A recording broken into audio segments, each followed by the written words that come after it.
রহমতুল্লাহি ওয়া বারাকাতুহু। গত ২৮ আগস্ট ২০২৫ তারিখের যে ন্যাক্কারজনক ঘটনা বাংলাদেশে ঘটেছে, আপনারা এই ভিডিওটি দেখলে বুঝতে পারবেন যে কি সেনাবাহিনী কীভাবে দেশটা পরিচালনা করছে। অনুরোধ রইল এই ভিডিওটি দেখার জন্য। আসসালামু আলাইকুম। তৃতীয় সেই মপটি আরও ভয়াবহ এবং সেটিও সফল।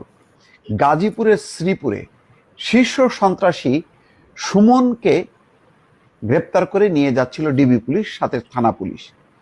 পথে পথে হামলা হতে থাকে, 5 দফা হামলা হয়। অতিরিক্ত পুলিশ নিয়োগ করার পরও দুর্বৃত্তরা সেই সুমনকে ছিনিয়ে নিয়ে যায়, 3 জন পুলিশ আহত হয়। Successful mob.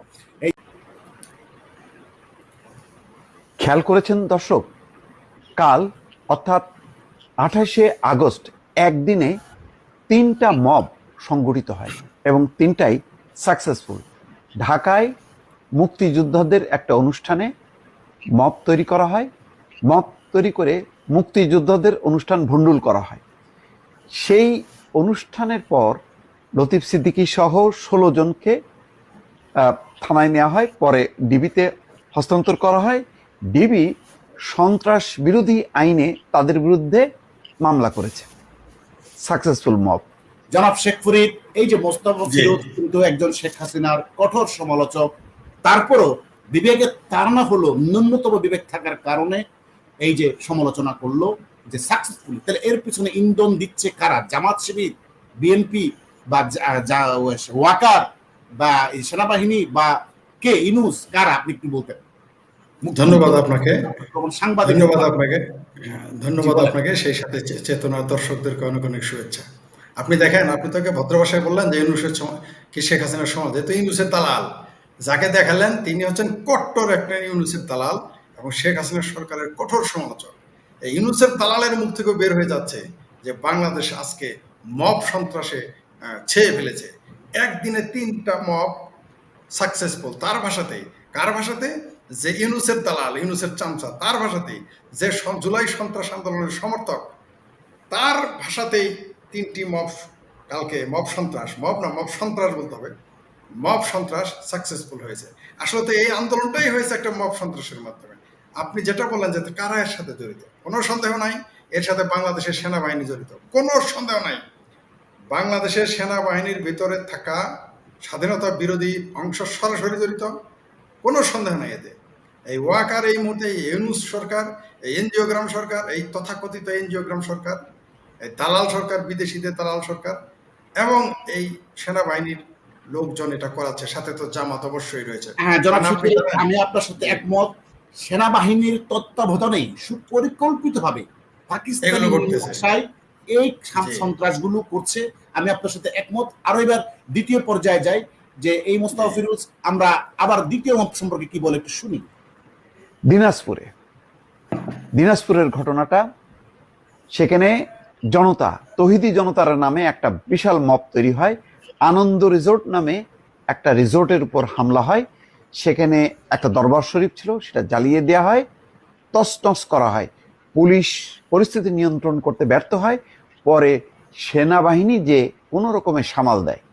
Successful mob. এই যে সাকসেসফুল মব, আমি এই বিষয়ে একটু আপনাদের দেখাই ভিডিও। কি অবস্থা দেখেন, এই দেখেন।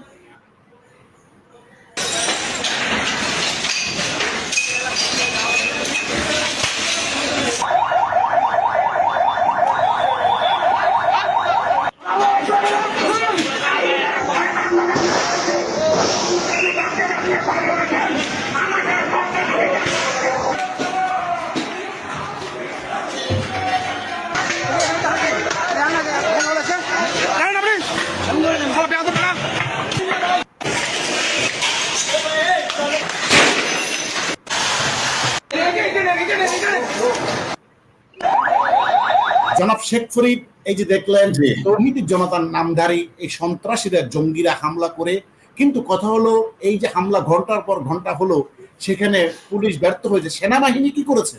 তাহলে কি এটা বলতে পারি আমরা সেনাবাহিনীর ইন্ধনেই তোরা কর, তোরা শেষ করার পর আমরা আসবো? এটা কি কাহিনী তাই? এবং আরো বড় প্রশ্ন, এর চাইতে বৃহত্তর, এর চাইতে ভয়ঙ্কর প্রশ্ন, এদের একজনকে গ্রেপ্তার করেছে? আপনি দেখেছেন এই যে যে জ্বালিয়ে দিল, পুড়িয়ে দিল, একজনকে গ্রেপ্তার করতে দেখেছেন? আর একই সাথে বলে এই দেশে জঙ্গি নাই। আবার দেখেন নিজেরাই মসজিদ এবং দরবার পুড়িয়ে দিচ্ছে। এরা নিজেরাই, শুধু ওই রিসোর্ট পুরে নাই, এরা মসজিদ পুড়িয়ে দিয়ে সেখানে আবার দাঁড়ায় থাকেন, রাজনৈতিক নামাজ পড়েছে। ঠিক যেভাবে ইমাম হোসেনের, ইসলামের যে নবীর দৌহিত্র, তার নাতিকে যখন এইভাবে হত্যা করা হয়, তার আগে এরকম নামাজ পড়তো। আপনি দেখেন হুবহু পাকিস্তানকে ফলো করতেছে, হুবহু।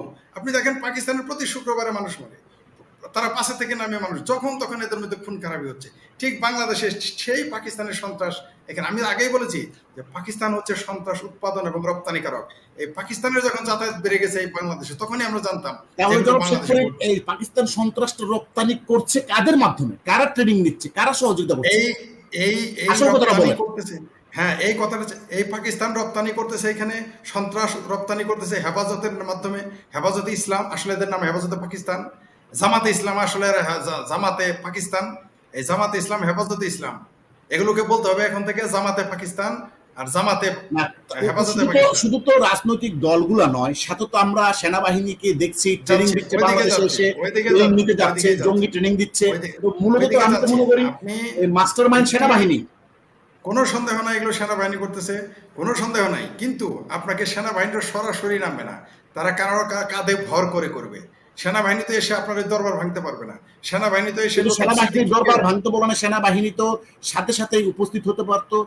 দরবার ভাঙ্গা শেষ হওয়ার পরে রিসোর্ট ধ্বংস করার পরে কেন আসলো? সেটাই বলতেছি, তারা তো একটু পরিকল্পিত ভাবে করাচ্ছে ভাই, কিন্তু তারা নিজেরা শেষ করার পরে আসবে। আপনি দেখেন সেনাবাহিনীর একটা লোক, যারা দিনাজপুরে একটা লোককে গ্রেপ্তার করেছে, করেনি। কেন করে নাই? কারণ সেনাবাহিনী জড়িত, ইউনূস সরকার জড়িত। কারণ সরকার এটা চাচ্ছে, সেনাবাহিনী এটা চাচ্ছে। কার কাঁধে ভর করে? জামাতের কাঁধে ভর করে। কার কাঁধে ভর করে? বিএনপির কাঁধে ভর করে। কার কাঁধে ভর করে? হেফাজতের কাঁধে ভর করে। এরা বিভিন্ন তাদের এজেন্ডা বাস্তবায়ন করতেছে। তারা বাংলাদেশকে একটি জঙ্গিবাদী রাষ্ট্র বানাতে চাইতেছে। কারণ আমি বারবার বলে থাকি, বাংলাদেশের মোল্লা আর মিলিটারি কোনোদিনই গণতন্ত্রের বন্ধু না। বাংলাদেশের মোল্লা আর মিলিটারি কখনোই বঙ্গবন্ধু, আওয়ামী লীগ এবং মুক্তিযুদ্ধের পক্ষের না। তারা বারবার প্রমাণ করে দিয়েছে। তারা বারবার প্রমাণ হয়েছে, বাংলাদেশে মোল্লা মিলিটারি কোনোদিন মুক্তিযুদ্ধের পক্ষে ছিল না। মোল্লা মিলিটারি কোনোদিনই বঙ্গবন্ধুর পক্ষে ছিল না। মোল্লা মিলিটারি কোনোদিনই গণতন্ত্রের পক্ষে ছিল না। মোল্লা মিলিটারি কোনোদিনই এই দেশের স্বাধীনতার পক্ষে থাকতে পারে না। এরা আরেকটা বিষয় একটু শুনি। তৃতীয় সেই মপটি আরো ভয়াবহ এবং সেটিও সফল। গাজীপুরের শ্রীপুরে শীর্ষ সন্ত্রাসী সুমনকে গ্রেপ্তার করে নিয়ে যাচ্ছিল ডিবি পুলিশ, সাথে থানা পুলিশ। পথে পথে হামলা হতে থাকে, 5 দফা হামলা হয়। অতিরিক্ত পুলিশ নিয়োগ করার পরও দুর্বৃত্তরা সেই সুমনকে ছিনিয়ে নিয়ে যায়, 3 জন পুলিশ আহত হয়। Successful mob. এই যে মবের চিত্রটা একটু দেখুন প্রিয় দর্শক। গাজীপুরে পুলিশের গাড়িতে হামলা চালিয়ে এক সন্ত্রাসীকে ছিনিয়ে নিয়েছে সহযোগী সন্ত্রাসীরা। এই ঘটনায় আহত হয়েছেন পুলিশ কয়েকজন সদস্য। পুলিশ ও স্থানীয়রা জানায়, রাত 8টার দিকে গাজীপুর জেলার ডিবি পুলিশের একটি দল সন্ত্রাসী সুমন শেখকে শ্রীপুরের বরমি এলাকা থেকে আটক করে। খবর পেয়ে সুমন শেখের সহযোগীরা শ্রীপুর চৌরাস্তা এলাকায় পুলিশের গাড়িতে হামলা চালিয়ে সুমনকে ছিনিয়ে নেয়। আহত পুলিশ সদস্যদের উপজেলা স্বাস্থ্য কমপ্লেক্সে প্রাথমিক চিকিৎসা দেওয়া হয়েছে। সুমন শেখের বিরুদ্ধে হত্যা সহ একাধিক মামলা রয়েছে বলে জানিয়েছে পুলিশ।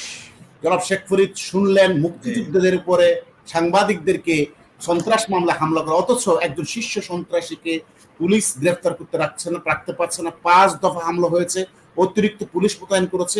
সেখানে একটা জিনিস লক্ষণীয়, সেনাবাহিনীর কোনো উপস্থিতি নাই।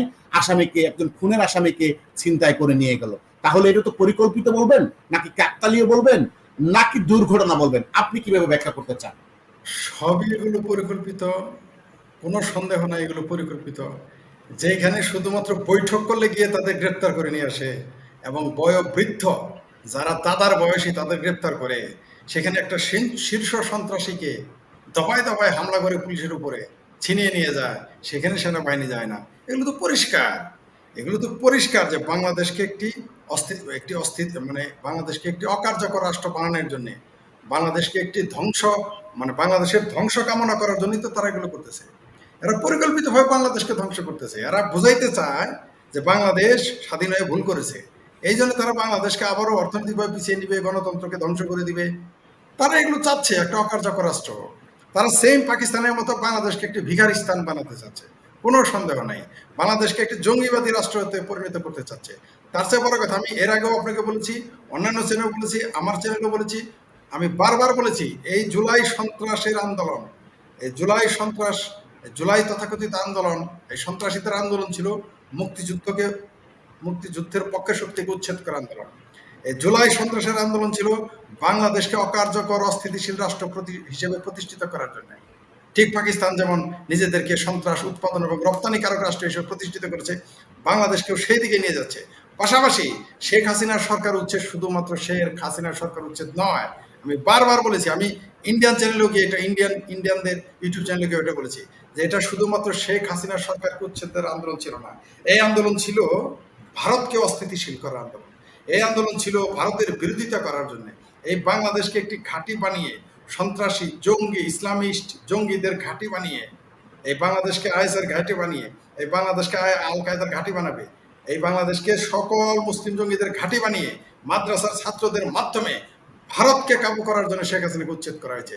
শুধুমাত্র এই যে শেখ হাসিনাকে উচ্ছেদ ছিল একটা নামমাত্র বাহানা।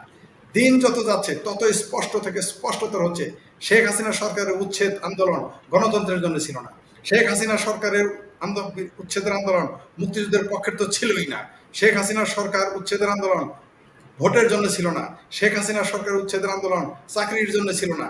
শেখ হাসিনা সরকার উচ্ছেদের আন্দোলন ছিল বাংলাদেশকে একটি অকার্যকর রাষ্ট্র হিসেবে প্রতিষ্ঠিত করা এবং বাংলাদেশকে একটি ঘাঁটি বানানো, যেখান থেকে দেশি বিদেশি জঙ্গিরা ভারতকে অস্থিতিশীল করবে, ভারতের বিরুদ্ধে কাজ করবে। এই জুলাই সন্ত্রাস শুধুমাত্র শেখ হাসিনার আওয়ামী লীগ এবং মুক্তিযুদ্ধের বিরুদ্ধে ছিল না, এটা ভারতের বিরুদ্ধেও এই জুলাই সন্ত্রাসের আন্দোলন একটি ভারতের বিরুদ্ধে, ভারতের সার্বভৌমত্বের বিরুদ্ধে আন্দোলন, কোনো সন্দেহ নয় এতে। ধন্যবাদ জনাব শেখ ফরিদ, আপনাকে অশেষ ধন্যবাদ। প্রিয় দর্শক, আপনাদেরও ধন্যবাদ। দেখতে থাকুন ইউনূসের মেটিকুলাস প্ল্যান কিভাবে কার্যকর করে বাংলাদেশকে একটা পাকিস্তানি প্রো মডেলে তৈরি করতে পারে, ভিখারি রাষ্ট্রে রূপান্তর করতে পারে। সেখানে সহযোগিতা করছে, সম্পূর্ণরূপে কাজ করছে ইউনূস এবং এই ওয়াকার এবং তার সাঙ্গপাঙ্গরা। তো আপনারা দেখতে থাকুন, কথা হবে অন্য কোনো নতুন কোনো বিষয় নিয়ে।